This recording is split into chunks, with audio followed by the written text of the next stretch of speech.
Konami Studios. Darkhawk. Heart of the Hawk. A lot of hawk in that. Heart of the Hawk from Darkhawk. It still works. I don't know. It's fun. Guess who is celebrating 30 years of being a character in the Marvel Universe? That's right, Chris Powell, the Darkhawk himself. He's turned 30 this year, and Marvel has given us a great, cool special to talk about this fantastic character. Now, I don't normally talk about Darkhawk on this channel just because he hasn't really appeared in anything, but I remember the first comic book I really owned and I remember having was an issue of Spider-Man that had Darkhawk in it. And I was like, this guy's really cool. I would like to see more from him. So I've read about the character, I've read his ongoings, I've read his minis, I've read a lot about Darkhawk. I really like this character. So a 30 years anniversary special, that's fun. We got 3 distinctive stories in here, some from original creators, some from creators that reinvented the character, and then something teasing a bright future. It's really fun. It's really fun. I really like it. So we start at the beginning when Chris Powell was still kind of on Earth and was still doing the superhero thing there, the New Warriors era of everything. It looks and feels like a 90s comic. Of course, the writing team and the artist team on this is known for doing that stuff from that era, and it's really fun. So Chris Powell's like hunting down this person called Bazin, and Bazin is somebody that corrupted his father, and he wants to figure out how to stop them so he can like save the world essentially and like avenge his father in a sense from being corruptible and how he misses his father. So there's an attack, like a car is being sped down, he stops the car from speeding into a truck, and these people come out screaming, and we realize that the girl that was in the truck, her name is Allegra, and she is Bazin's daughter, so it's like, he thinks there's a way I could get into this. So he hits the amulet, he comes back as Chris Powell talks to Allegra, and decides, hey, you're cute enough to come with me to this weird opera thing. So they just head down to the opera, they realize they both don't like opera, so they're just kind of flirting and having fun, and it's your classic 90s affair. It's just straight up 90s, and it's very cool and very fun. Suddenly, Savage Steel attacks them, so he has to turn back into Darkhawk and come in for the swiping kill. And they're going to have a great fight, but they're doing a little bit of damage, and like a building gets collapsed, so they're trying to stop it from falling. And to his surprise, he sees that Savage Steel actually stops the building from falling down too, saying that, we do things differently, but innocent bystanders don't have to get hurt from this. So they're working together to stop the building from collapsing. They get it welded down when the DA comes in to shoot them because, of course, it's the 90s. Superheroes have to have some more drama in it, and they're being attacked by these things, and it's very fun. Very cool stuff. So Darkhawk takes a few licks to save Steel. Steel manages to evade and get out of the fight. So it's very fun. And then we see, Steel's working with some people. We don't really know who Steel is working with. But Darkhawk turns back into Chris. He meets up with Allegra again, and they're having a nice moment. But she gets in the car to go see her daddy. And basically, Chris is like, this has been a really weird day, but it's been fun. What a cool adventure I went on. I like it a lot. And we see that the person underneath the steel mask is, of course, Mike Powell, which is Chris's father. And we're like, very fun stuff. A great thing we explored, a great area that we're playing with. It was very fun. Just great to have this world back in here like a 90s Darkhawk story.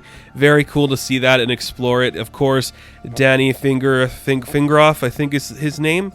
Great. Like, it's just so fun. You can tell you like the character. You're playing with themes you played with in the 90s. It's very cool. I really liked this story. It was very fun. And it might just be because I'm a young guy. I'm more familiar with like the more modern stuff, and of course we get Dan Abnett's story, which is taking place during like his big cosmic stuff with Guardians and Annihilation and all that. So we are following Chris Powell. He's on like this Kortaki colony on the Inner Rim. And like a war just kicked off and everything's bad, so he's going into this bar. He just wants to get some food and a drink, and of course the locals are kind of skeptical of him because he's an outsider, and they didn't really see him land. They don't really know who he is.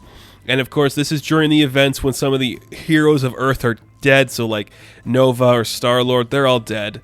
We know they're gone. They're not a part of this anymore. Like the Cancerverse stuff just happened, the War of Kings stuff just happened, but he is still trying to be a protector. So Chris notices, something's for sure, something bad for you. And we see that the bartender he is talking to was secretly a brood. And then a big fight breaks out where Darkhawk comes back. And you see that the people in this bar and in this area, they're like, oh my god, it's a raptor. Like, it's a Darkhawk. Like, this is not good. A brood's not good either, but A raptor? No, that's even worse. It's not good. So he's taking out the brood. The building starts to come down again, but he remembers like the incident that he had in the 90s where he had to save the building from collapsing. So he gets all the people out safely before the building tumbles down. And it looks so good. I love the Darkhawk costume. I think he is such a cool design, and I'm glad they explored more of this character in different mediums and different stories. He is so fun and different. I just love it so much. So nobody gets hurt. The brood are destroyed, but he's leaving, and everyone's like, really? You just destroyed our building? We're already struggling hard enough to survive in this world, and now you just come in here and destroy this building? He's like, I'm sorry. If you're already rebuilding, then just rebuild some more. And he's like, I mean, it sucks that I have to leave, but I wasn't looking for praise. I just wanted to do the right thing. And that's what it is. I guess if this world needs heroes, then Darkhawk might have to become a hero again. And you're like, that is really fun. You know, these are two very important eras for the character, because the 90s was when the character got big and he was popular and very cool. People liked him. Then we come to space and he's suddenly like this Lone Ranger Mandalorian type. Look, Marvel, if you want to make a Mandalorian, I think a great way to do it is literally with Chris Powell as Darkhawk, because we already have the established lore of like the Raptors, we have the other characters in the history world, like with like your cosmic stuff. He's got a cool mask and a helmet. Like, it would just be good.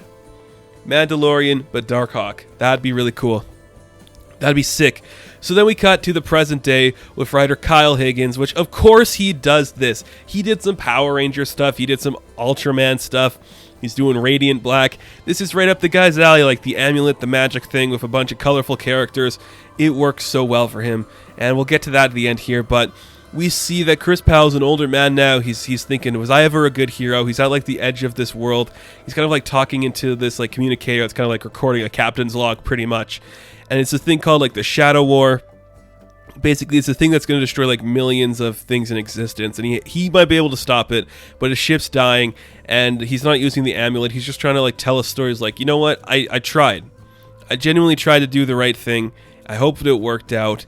And if there's one thing I want people to remember me, it's like, I just hope people saw me as a hero, and I hope that along the way I made my dad proud. So he flies into the precipice of the Shadow War. We don't really know what's going on, if he's going to stop it or not, but he sends the amulet away, hopefully to find the next generation of Darkhawk or whoever's going to take up the mantle. And that is where that story ends. So the Kyle Higgins one, it's very short, but at the same time, it's setting up a lot more. We actually get at the end, coming later this year. Darkhawk soars again. So you're like, methinks we are going to be seeing a Darkhawk reboot? Is this something teasing that the MCU might be playing with Darkhawk very soon?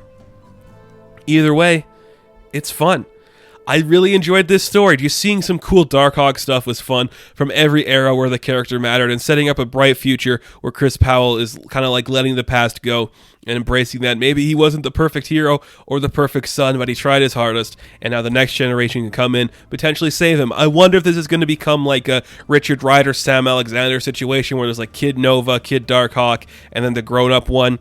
I don't know, but I'm just like, you're doing a great job with Legacy so far. Seeing the legacy of Chris Powell is fantastic, and seeing that a character like this, one who has been like pretty much from his conception a D-list character, has managed to stay like pretty much in perfect tone of himself for about 30 years. That's pretty impressive. You got to admit, you might not be the biggest Darkhawk fan, but just seeing what he was able to accomplish, how the character has grown and evolved over 30 years is pretty cool. And just seeing the different eras, like the 90s street era, the 2000s space epic, and whatever's coming next in the 2020s, that's very fun. I like that this character got a moment. I like seeing this book, and Darkhawk just continues to be an impressive character that I want to see explored more of, and it looks like we might be getting that. So, Darkhawk, Heart of the Hawk, I am going to give an 8 out of 10. Now, thank you guys for watching this review. Be sure to like and subscribe to the channel. As always, you can check me out on Instagram, Patreon, Twitter, all that good stuff, and I will catch you in the next one. Have fun, stay safe, good luck.